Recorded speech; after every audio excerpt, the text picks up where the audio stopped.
Hi, everyone. I think we're going to give it another minute or two as people join the webinar. But if you would like to say hello in the chat, let us know where you're from. I believe the chat should be open for everybody. This is kind of a test of technology at the same time, as well as an icebreaker.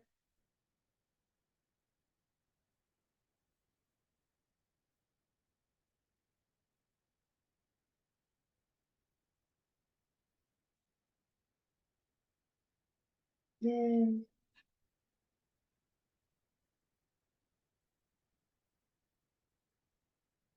Excellent. Thank you so much for joining us today. Again, I'll just give it another minute or so. I know we were just wrapping up another session.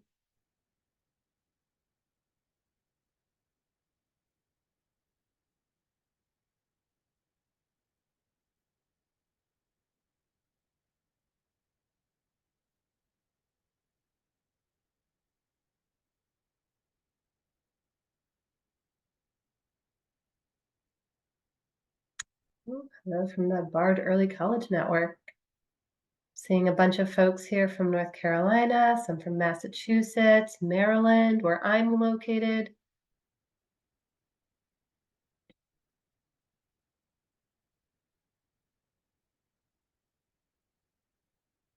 Okay, I'm not very good with awkward pauses, so I think I'm going to go ahead and kick off the intro. My name is Chrissy Zeiser.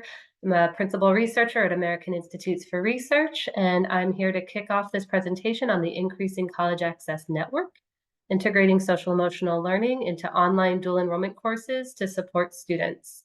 I'm joined by Leah Eggers from JFF, Jobs for the Future.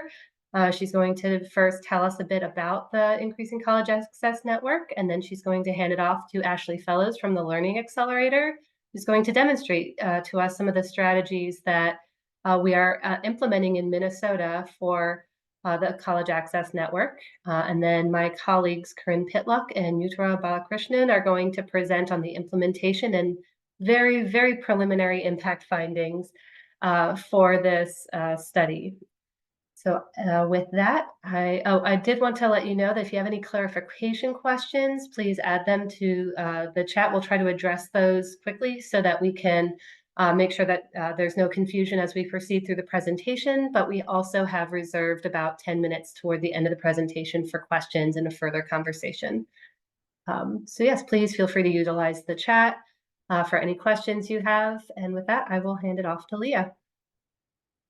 Thanks, Chrissy. You can go to the next slide. As Chrissy mentioned, again, my name is Leah Eggers, she, her. I'm a director at Jobs for the Future. If you are not familiar with us, our work is focused on making economic advancement possible for everyone across the country by transforming workforce and education systems. And I am one of the project coordinators for our Increasing College Access Network project. Next slide. So we'd like to start by providing you with foundational information about the Increasing College Access Network, or ICANN project, and what we're learning.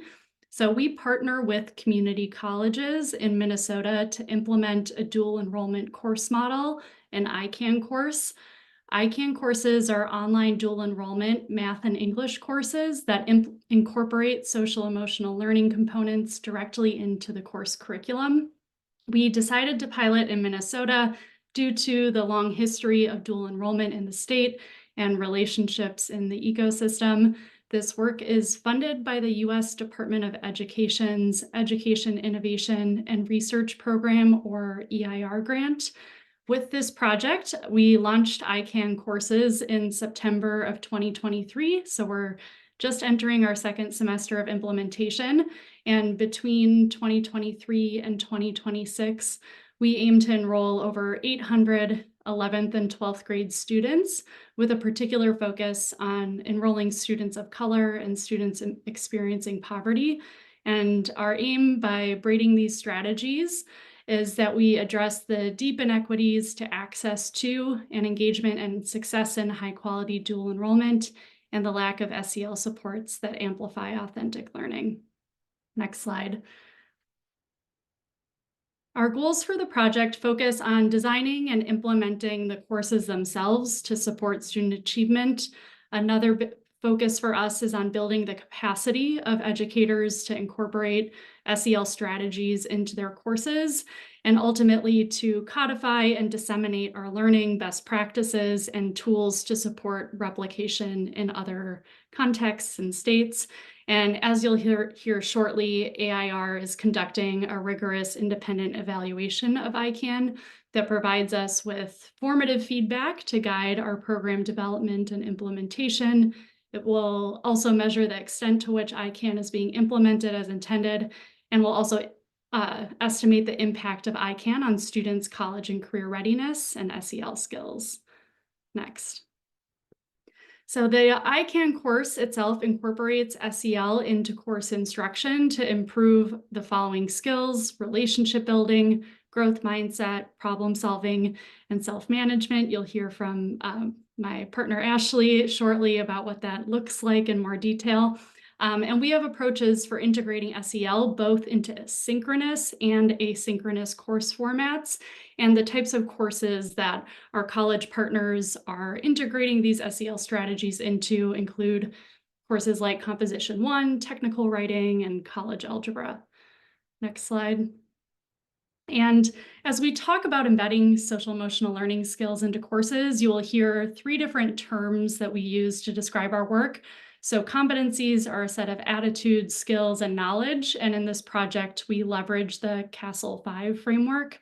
Objectives are specific things that we want students to know or be able to do. And then strategies are the targeted activities, routines, and structures built into course design that allows opportunities for development, practice, and refinement of skills. Next slide. So there are several tools and activities that are supporting our implementation of ICANN courses. This includes, we've created an SEL playbook and instructor course training to help onboard and train college instructors. We have an ICANN blueprint that's designed to support the partnerships between post-secondary institutions and their secondary partners in planning and implementing the ICANN courses, including elements of the evaluation and collaboration strategies between partners to ensure that we can implement the courses successfully. And then our work is also accompanied by technical assistance sessions with instructors during implementation to address real-time problems of practice and support continued learning. And we're excited to launch an upcoming community of practice to bring together a wider range of stakeholders to learn and share dual enrollment innovations. Next slide. And so you've already heard a little bit about the partners in the work. In addition to AIR and the Learning Accelerator and JFF, we also partner with the Greater Twin Cities United Way, who is a key supporter in implementing this work as they support work in Greater Minnesota in addition to where they are based locally. And we have 3 community colleges that we have partnered with for this project. So I will hand it off to Ashley from TLA to share more about the ICANN strategies in more detail. Thanks, Leah. And as you noted, my name is Ashley Fellows. I'm the Director of Program Management at the Learning Accelerator. TLA likes to partner and does a lot of work with different agencies and organizations within the education sector to really help us all learn together and figure out what's working for students and how we can scale that impact and that learning more broadly across the sector. So very excited to be a part of ICANN. And before I kind of talk about the strategies, I just want to give you a little bit of a background. So as Leah shared a bit, ICANN is really based on the idea that whole child support, and specifically the power that lies in SEL, is helpful in allowing students to develop really critical soft skills that we know are necessary, specifically in a dual enrollment setting, especially in a virtual one. And so there's a lot of evidence in the field that intentional planning and implementation of SEL by instructors and educators can support students in successfully developing those soft skills, which a lot of times we refer to as the hidden curriculum of college. And so supporting our educators and our instructors in that work is the main goal of this particular section. So before I tell you about SEL programming in ICANN courses, I want you to have the opportunity to experience one of the elements through what we call an emotions check-in. So I'm going to ask all participants on the Zoom chat to take a moment, take a deep breath, pause, and scan and notice your body. I'd like you to ask yourself, how are you feeling? And are you able to name the emotion? As you're considering the name, I want you to think about the size of that emotion. Is it small? Is it big? Has it changed size now that you're noticing and naming it? Next slide. And as you think about or noticing or feeling that emotion, take a look at this mood meter that we have here. And I want to see if you can identify either your emotion or something close to it on this picture. And as you do, notice the color of your emotion.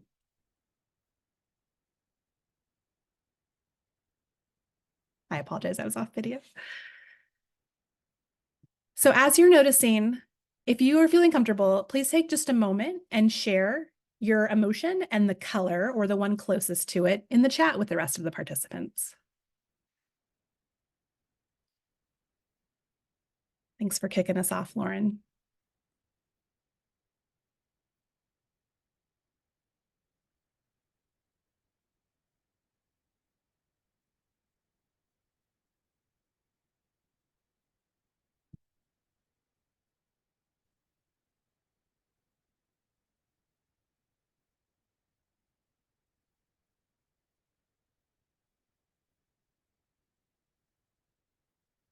We are seeing a mix here, which is very typical.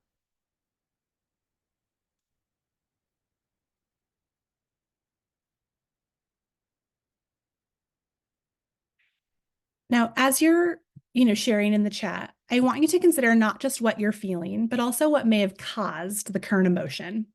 Were there any events earlier in your day, certain people or individuals you spoke to, maybe anticipation of an event coming, or maybe it's just the time of day. Maybe some folks were just about ready to commute or head into rush hour traffic. And the last thing I want you to consider, and you can go to the next slide, please, is what is your emotion's usefulness? So with every single thing that we're feeling, there is a benefit to that. And so I just want you to think about, if you're not sure, you can consider this guidance. So if you were in the yellow, right, this is a really great opportunity for you to engage in some creative thinking. Red is amazing for passionate, competitive energy. Blue helps us to go really deep and think about analysis and some critical thinking. And if you're someone who's in the green, that's a great opportunity for us to pull others together, try to connect ideas, collaborate really well with other folks. So I'm going to stop for a moment and I'm going to end that. But that's an example of an emotions check-in in practice. And specifically, that would be an introduction to this strategy. So as we continue to do this in a course, it would get quicker and more fluid and eventually could be modified to something just like sharing your emotion or its usefulness in the chat at the start of a course. This is also only one example. There are obviously a lot of different ways to prompt students to kind of frequently check in, notice, and name their emotions.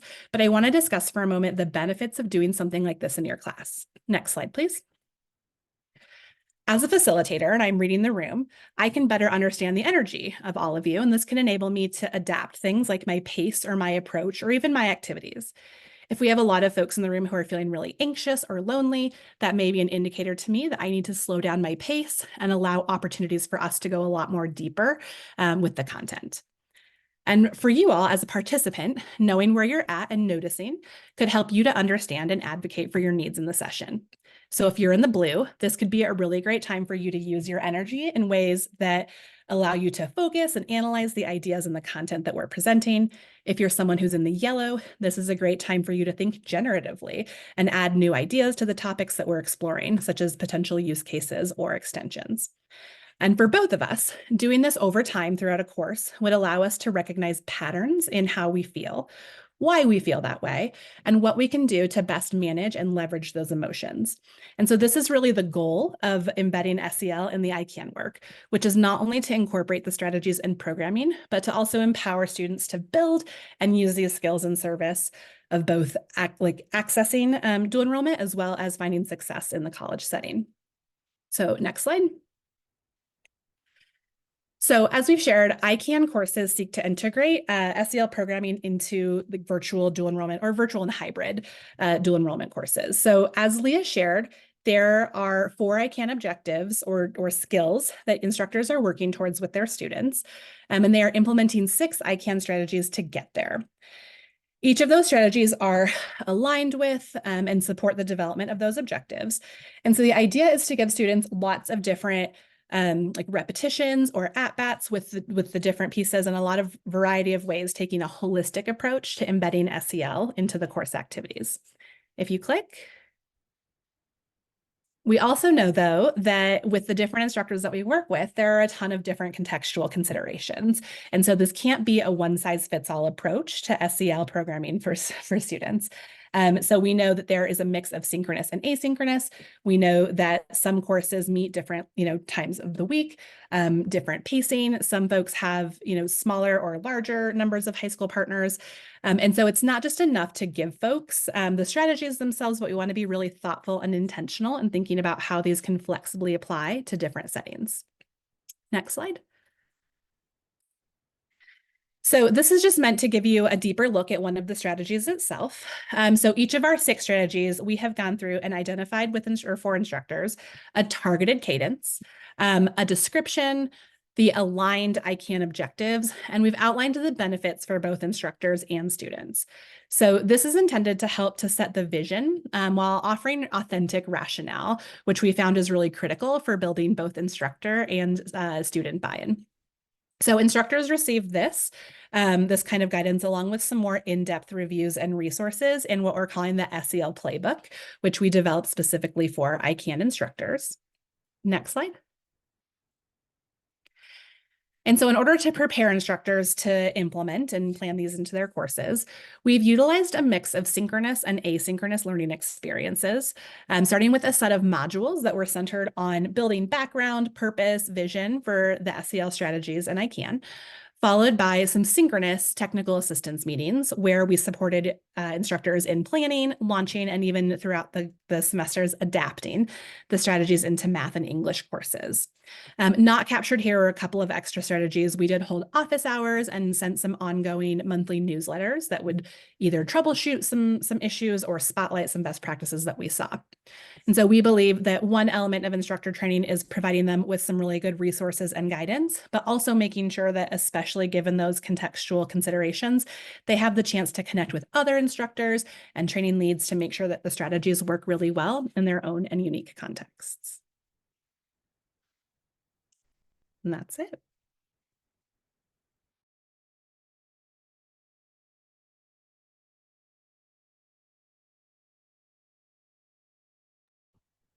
There we go. Hi, everyone. I'm Corinne Pitlock. I'm a researcher with American Institutes for Research.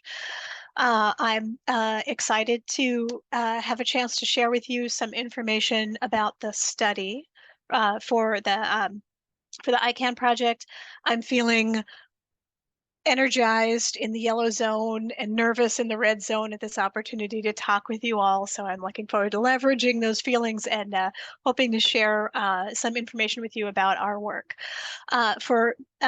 In my role, I am focused on the implementation study. And so we can think about that as the plan that Leah and Ashley were just sharing about how ICANN is designed. And then in a little bit, you'll hear from my colleague Uttara, who will tell us about the initial findings about how the ICANN intervention is the effects that we're potentially beginning to see in a very initial way. Between those things, there's like what happened, like what did they really do? And as we know all great plans are challenged by context, as Ashley was just sharing, and there's flexibility, there's lessons learned, and kind of evolution as the work goes on. And so the implementation study is intended to help kind of contribute to knowing when the plan might be flexing and to track that. So next slide, please. So the implementation study is about the what happened. So we use a couple of different sources of information to track that, in addition to our regular ICANN whole team meetings, where we find out from ICANN team members like what they have been working on in month to month. We also use information from focus groups with instructors and also students. We also have an instructor survey and an instructor log. The instructors maintain that on a weekly basis to track the way that they are implementing ICANN. And so all of those different sources of information help us to know about how the instructors are finding the ICANN supports, trainings, activities, and the degree to which they are implementing the those SEL strategies that Ashley was just sharing with us.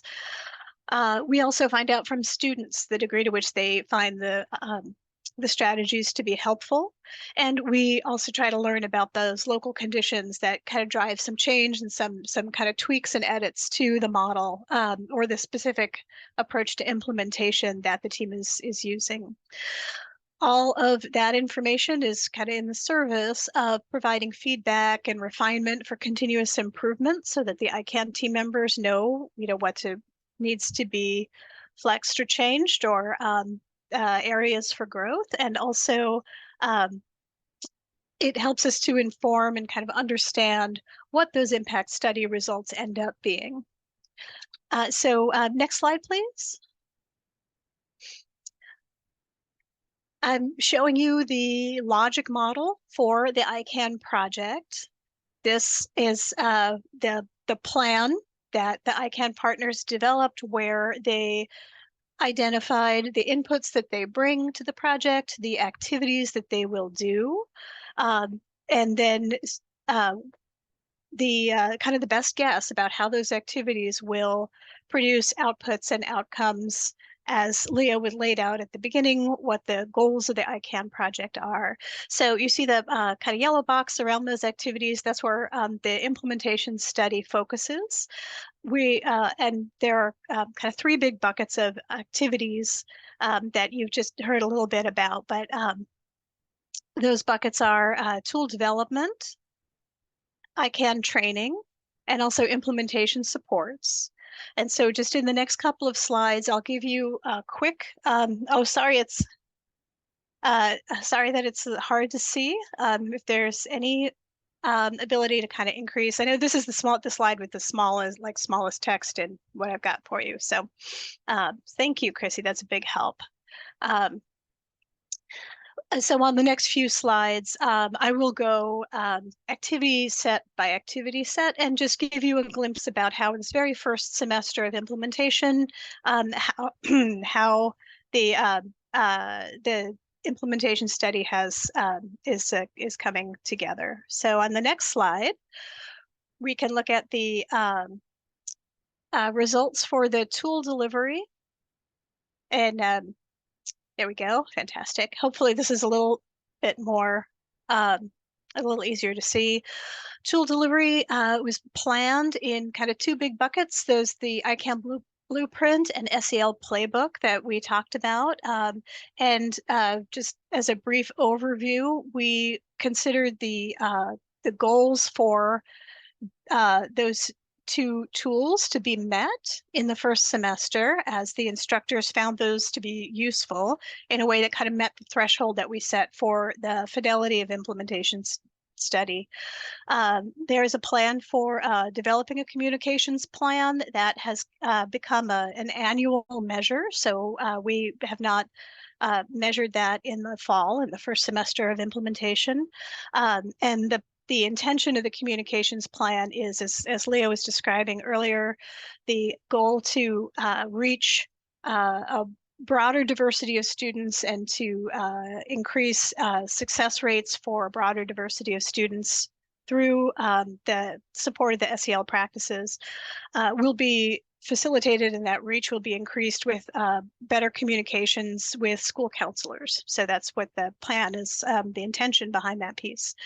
So from the focus groups, we get a little bit more detail about instructors' feedback about the tool delivery that they experienced. Instructors said that the blueprint and the playbook were provided clear outlines for implementing the model, and then instructors suggested some areas for growth about more guidance for how to integrate the SEL practices into activities that are similar to things that they're already doing. So just as a brief example, one strategy in the ICANN model is to support students with what's called a calendar look ahead. Some instructors were unsure about how this would be different from a syllabus review that they may already do. So the ICANN team continues to take feedback of this nature to determine how best to support instructors so that they're clear and have the guidance they need to clearly implement the ICANN model while maintaining their regular instruction for the business as usual students. I can go to the next slide where we can talk about the second bucket of activities that the ICANN team's undertaking. This has to do with trainings. And just briefly, there are kind of two kind of subsets of trainings planned in the work. One is focused on the fact that the ICANN team brings a diversity of subject matter expertise to the work, and the team planned to prepare one staff member in one team organization to be the main point of contact for instructors. So there was a step that they had planned to train that staff member to be sure they were prepared to answer questions from instructors, and that that team member indicated that that was an effective process, and so that aspect of implementation was met in terms of the threshold that was set. Similarly, the training experiences offered to instructors also met the threshold goals, where instructors attended the different types of trainings that were offered. Again, from focus groups, instructors offered a little bit of feedback that the trainings were well designed and helpful, and are still interested in greater depth about implementing the SEL strategies that they would like to gain through ongoing training with ICANN partners. I think I can go to the next slide. And here we are going to take a look at that third kind of bucket of activities, which has to do with implementation supports. So after the semester begins, ICANN partners have plans to support instructors as well as administrators on partner college campuses with site visits and the community of practice activities that Ashley mentioned. These will occur in the spring, and so these will, again, like the communications plan, these will have a chance to measure and find out and get feedback about in the spring. The tailored coaching occurred in a online office hour model. From the instructor surveys, we see that half of the instructors found that that was a helpful support, half did not. The feedback about that was that instructors wanted more sessions and for them to be offered earlier in the semester. So this is feedback that just goes to the team so that they can plan to make edits and changes to the approach to the kinds of supports that they're offering during the semester. The instructors who indicated strengths in the focus groups when they were talking about the online office hours, they said that they were helpful and that they provided a touch point for campus administrators as well as for instructors with the ICANN team, and they found that to be helpful. So on the next slide is my last piece that I would like to share, just to give you a glimpse of the information that we can gain from the instructor log. This is very helpful information about how instructors are implementing ICANN. So instructors fill out a brief kind of online form each week to share how they are implementing the specific SEL strategies. Instructors have, so the log has allowed us to see that instructors have generally implemented the strategies in the cadence recommended by the ICANN partners and in the SEL playbook. The only exception to that has been with the individual check-ins. Instructors shared that they found it pretty challenging to figure out how to plan individual check-ins with their students in their ICANN sections across the semester. A few kind of hit upon the solution of just offering online office hours. And so this is a conversation that continues among ICANN partners to determine what ways to support instructors to be sure that the individual check-ins is fulfilling the goal and being implemented with fidelity so that it has the intended and desired effects for the students. This also shows just a couple of other examples of how SEL strategies have been implemented by instructors, just one for each strategy, but instructors have been creative and have come up with various ways to engage students in their online dual enrollment courses with the SEL strategies. So that's my information to share with you about what the implementation study is designed to do, what we have been doing, and what we've found so far. So with that, I can turn it over to Uttara. Thanks so much, Corinne. So I'll talk about the impact study for this evaluation. The goal of the impact study is to understand the impact of all of the activities that Ashley and Corinne mentioned on student outcomes. So we're looking at administrative outcomes and learning outcomes measured by course GPAs and sort of prior sort of GPAs for the whole semester, and also looking at the impacts on social emotional skills such as self-efficacy, self-regulation, self-esteem, and future orientation. We're also looking at the extent to which all of these are mediated by students' perceptions of their online classroom environment and the extent to which this is mediated by instructor support. So the impact study activities, so the impact component is a student-level randomized control trial where students are randomized into the ICANN section and into the business as usual section within instructors. And so the evaluation began, the impact study began in the fall of 2023. And so far we've conducted, and so each semester students are randomized by semester. So we conducted randomization in the fall of 2023 and in the spring of 2024 with 2 community colleges. We collected consent forms in each semester prior to randomization, and then randomly assigned students depending on their consent status, which I'll go through in a minute. And then the other activity we did was administer baseline surveys and outcome surveys in the fall of 2023, and then a baseline survey in the spring of 2024 for everyone who consented. And we also started analyzing some preliminary data that's coming in from the outcome surveys of the fall semester. Next.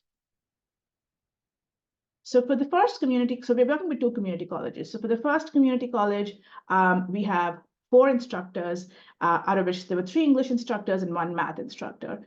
And randomization was done towards the end of August of 2023, right before the start of the semester. And in the second community college, we have only 1 English instructor. And so in both colleges, each instructor taught 1 section of ICANN and 1 section of the BAU section. And so students were randomized based on their consent status within each instructor. And so we divided, so we received sort of 3 different types of consent. So students who said yes to the survey, students who said no to participating in the study, or students who only said yes to focus groups but no to the surveys, and then students who hadn't completed their consent information at the time of randomization. So we created these 3 buckets, and within each bucket and within instructor, we randomized students in both community colleges. Next slide. And so for the first community college, the randomized sample turned out to what you can see on your screen. There were around 185 students. We had 1 course which was not included in the impact evaluation because we couldn't randomize at the student level, and we had to randomize whole sections into ICANN or BAU, and that's the first row that you can see. And for the other 3 instructors, we were able to randomize within consent status and within the instructor into the 3 buckets of those who consented yes, those who did not consent, and those who hadn't submitted a consent form yet. And the crucial thing to remember is those who didn't submit a consent form yet, we continue to collect consent forms throughout the semester in the hopes that even if they didn't get a baseline survey, they would still hopefully consent and complete an outcome survey. For the second community college, we had, like I mentioned, only 1 instructor, And we were able to pretty easily randomize at the student level for this instructor. And so we had a total of 57 students who were randomized in the fall semester for this community college. And so after we did randomization, our next sort of activity in the impact study was to administer the baseline survey in the fall. And so we launched the baseline survey within the first week of classes beginning.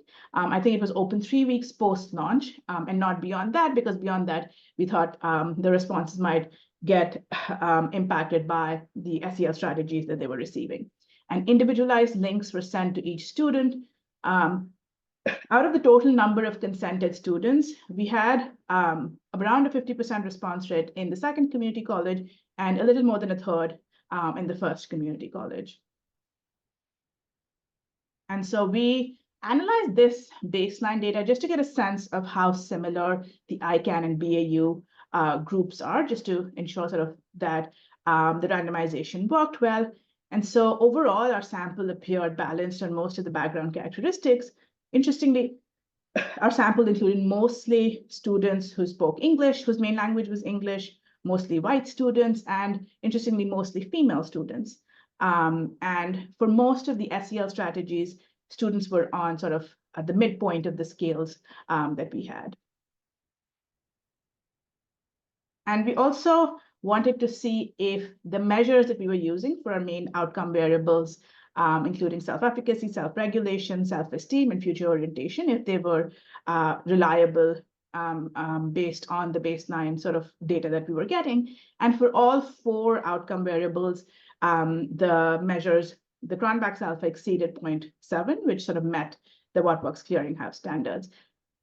The one baseline measure that we didn't have at this point is prior year GPA, which we'll also sort of examine to ensure if the ICANN and BAU groups are equivalent.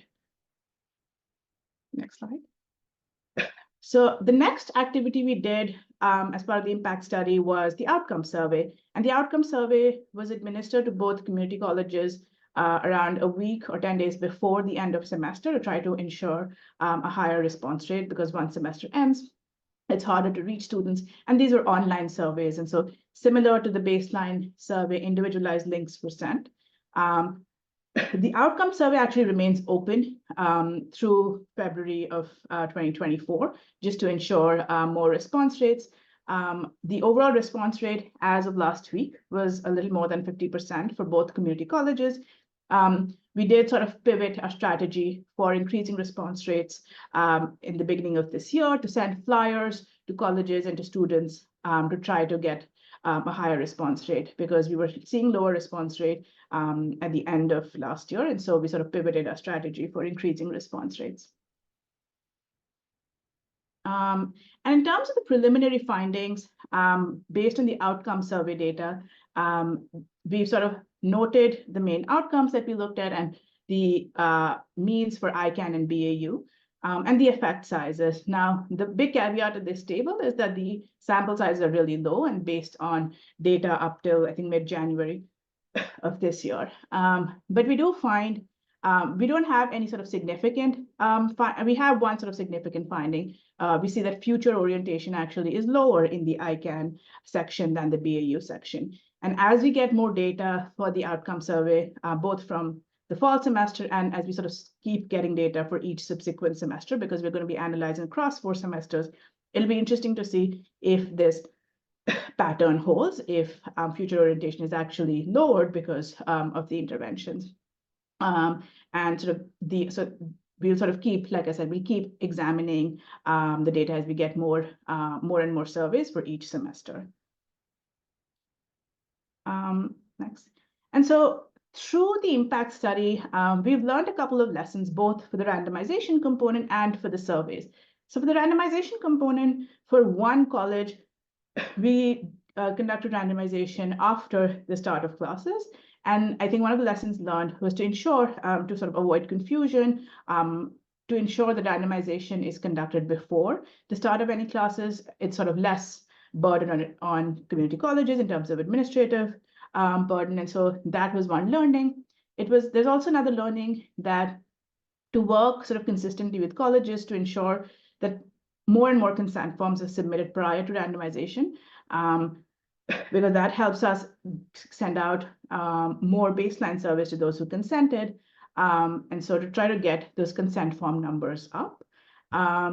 Then we also, through both the fall and spring semester randomizations, had to sort of adapt in terms of student level randomization. So the student level randomization was our original sort of design. But in some cases, there was one, like I mentioned, one instructor who was teaching a whole section, and so student level randomization wasn't possible. And so we had to randomize at the section level. And we've had to do follow a similar approach for some sections in the spring semester.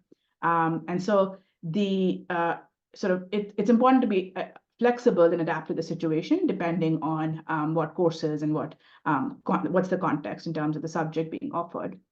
And the last one is that we wanted to ensure that students don't get a double dose of ICANN, and every student has a chance to get ICANN. And so if someone has taken a course in the fall semester, for instance, we sort of put them in the business as usual condition in the spring semester so that someone else has a chance to get the ICANN course. And then in terms of the surveys, I think a lot of lessons were learned. I think one was to try to get higher response rates. It's important to have direct access to students.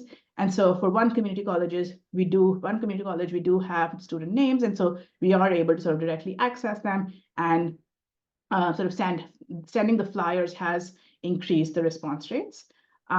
It's also important to incentivize both students and instructors, so that sort of instructors and proctors, so that they can encourage students to take the survey.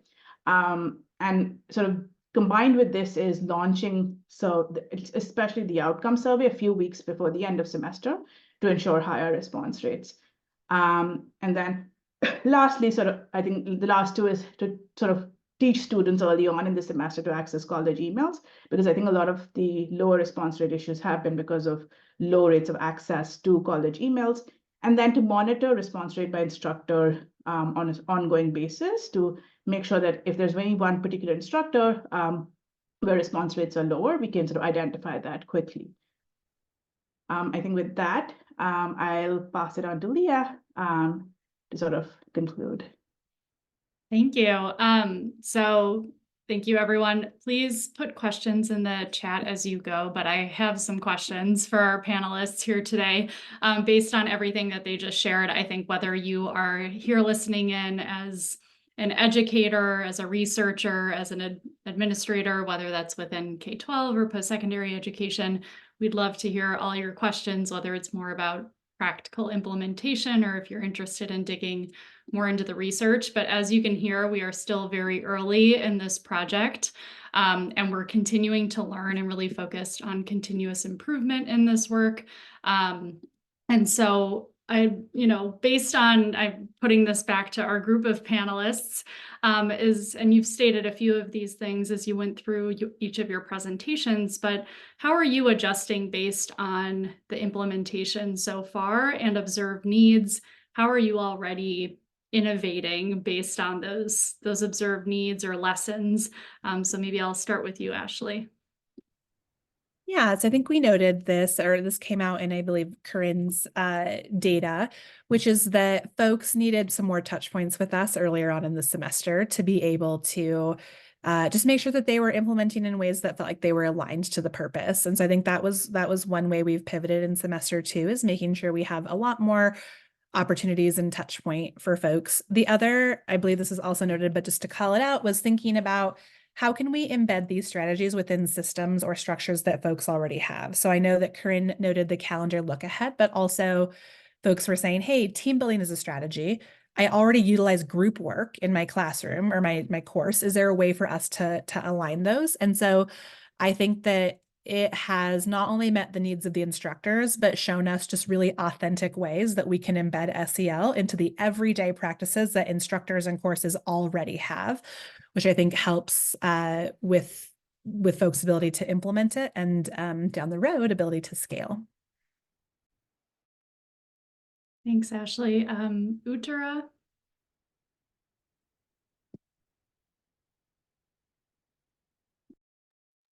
Thanks for the question, Leah. Yeah, I think like I mentioned, since we had challenges with the response rates, that's one way in which we've pivoted. For instance, with the outcome survey, we've started sending flyers to schools through the community colleges, and we have seen an uptick in the responses. And for the fall, for this upcoming fall semester, we are thinking of more strategies like sort of having a booklet with or a couple of pages which describes the program, the ICANN program for each student, so that there's sort of more information. So I think we are sort of trying to increase our response rates, and that's one way in which we've sort of pivoted. Thanks. And Corinne? Thanks, Leah. Something that I didn't mention in my presentation was that I mentioned that we do use student focus groups. I didn't get into our process for ensuring that student voice is available to the ICANN partners. It was very challenging to get students to respond to an opportunity for focus groups, and associated with the kind of questions about to what degree do dual enrollment students access their college emails, and also we were reaching out to students at the end of this fall semester, so it's getting in towards the holidays. Students are busy with not only their end of semester work for their dual enrollment courses, but also for their high school courses. So we're just going to try to shift to mid-semester to reach out to students at that time, ideally in all of the courses where students are experiencing ICANN implementation. They will have experienced enough in kind of an ongoing way with this kind of cadence of the strategies being implemented, where their comments would reveal some experience that they have had with those strategies and be able to give us some feedback about them. So I think that that's the main shift that we're looking at in the on the implementation side. And I would just also comment that as other aspects of the implementation kind of change and respond to those local conditions that we were talking about, it's not like a problematic thing in terms of the study in any way. It's just a matter of just finding out how things go, and those figuring out that difference between the plan and then reality, and then the research team is pleased to flex and figure out just how to track what's changing, so we know and can help to contribute to that kind of developing blueprint for implementation in other locations in the future.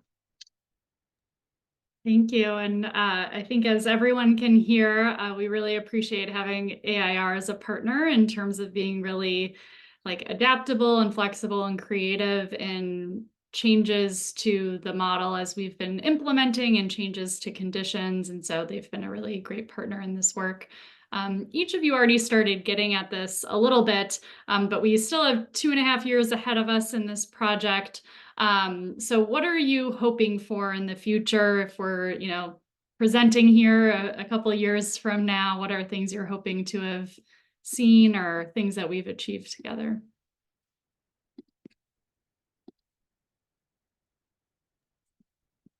I can start again. I think one thing I'm really hopeful for, I think that there's a growing body of evidence and resources and artifacts for folks that want to embed SEL into courses. I think that's newer when we're thinking about virtual or hybrid settings. And so I think that this is a real opportunity for us to learn what works well and to create a bank of just resources for folks that want to try this. And so they feel like they're not on their own and can have some evidence-based practices to implement. I think that another piece would be right now we're focusing a lot on supporting instructors on the implementation, obviously, paying very, very close attention to impact. But I think that as we go through the future, we can also be focusing a lot on the student side of things and how students are experiencing this and able to incorporate those preferences into, again, the just body of resources that we're creating. On the impact side, on the impact side, I think, like I sort of alluded to, I think we're hoping as semesters sort of go, to increase the response rates in each semester, to ensure that we also get access to administrative data, because that's another piece that we haven't really examined yet, because we sort of start getting administrative data at the end of this semester. So to ensure that we get administrative data, we get prior year GPAs and that piece of the administrative data. So as we go on to sort of increase the sample size of students, to ensure that we have enough power to sort of say something meaningful in terms of causal impacts.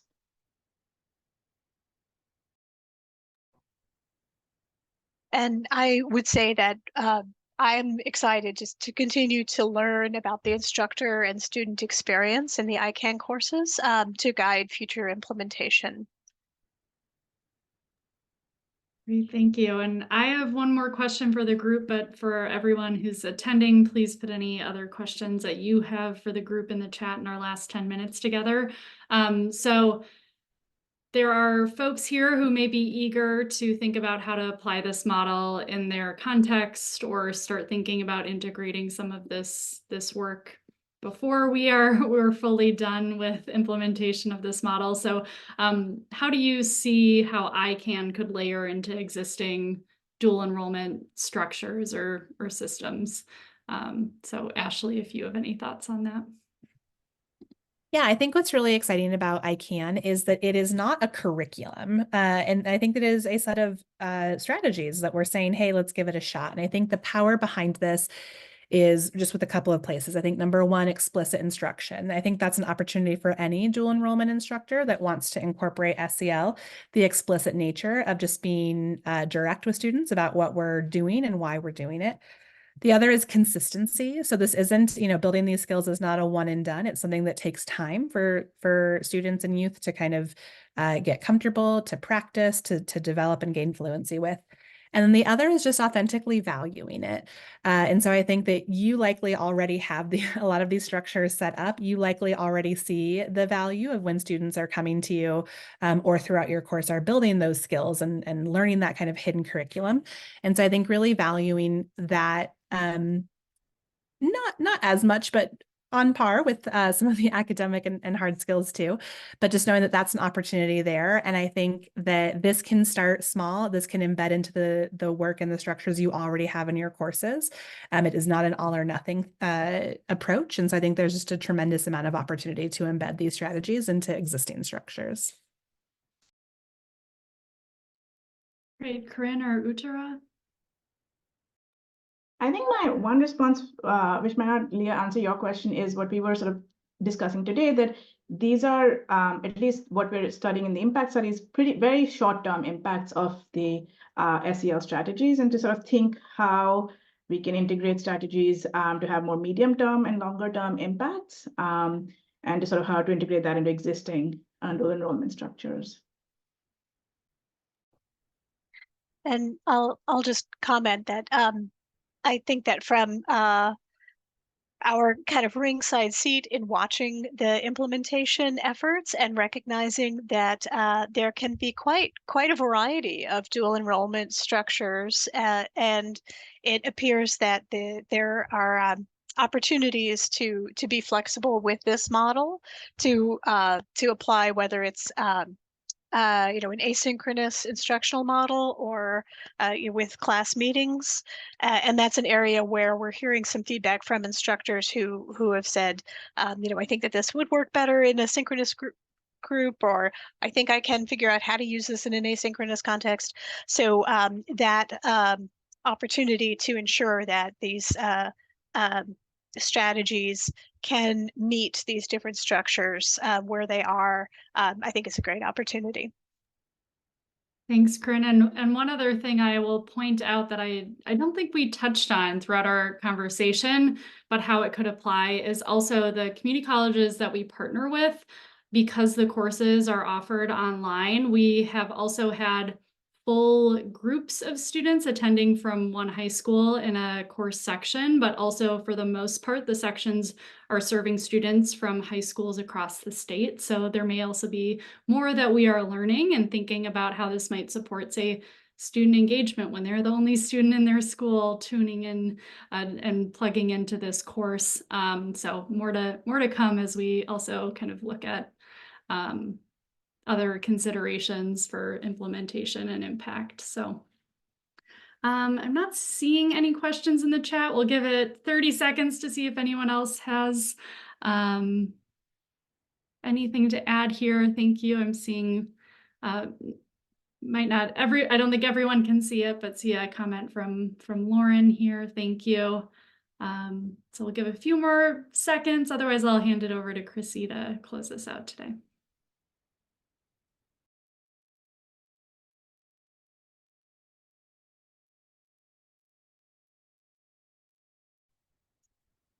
I'm also keeping an eye on the chat, again, with the not being good with awkward pauses. But thank you so much for the presentation today. It's been a joy to listen to the conversation. It is really great, the work that we're doing on this ICANN project. Another thing that I don't think we really said out loud is that a lot of these schools involved in the ICANN project are in rural settings, which is why they are offering online dual enrollment. So we do see online dual enrollment as a strategy to improve access to dual enrollment opportunities to students who aren't within driving distance of a college campus, which is why it is so important to provide a high quality instruction and provide these more personalized experiences within the online dual enrollment course, because this is the only dual enrollment opportunity that many students will have. As great as it would be to be able to visit a college campus, that's just not a reality in all settings. And so I really do appreciate all the work that the instructors are doing to try to personalize their messages to students, to provide those opportunities for one-on-one conversations with students, because it really can, just thinking of my own biography, like the impact of having a college professor, college instructor reaching out to you individually and asking, how are you doing? I just want to leave on that note, just the importance of it, especially for high school students who maybe their parents didn't go to college and this is their first exposure to college. So I think that this does have a potential for a great influence on students' lives. And hopefully, as Yutara said, if we get more data, we could provide stronger evidence for it already within the first semester. Seeing some of the larger differences between groups was in the instructor support and the online classroom environment. So I think that there's already some promising signs that that at least for those types of experiences, ICANN can be a really powerful strategy. So with that, thank you all for attending our session. Please feel free to reach out to us. Our information is in the program if you have any follow-up questions or want to have a follow-up conversation.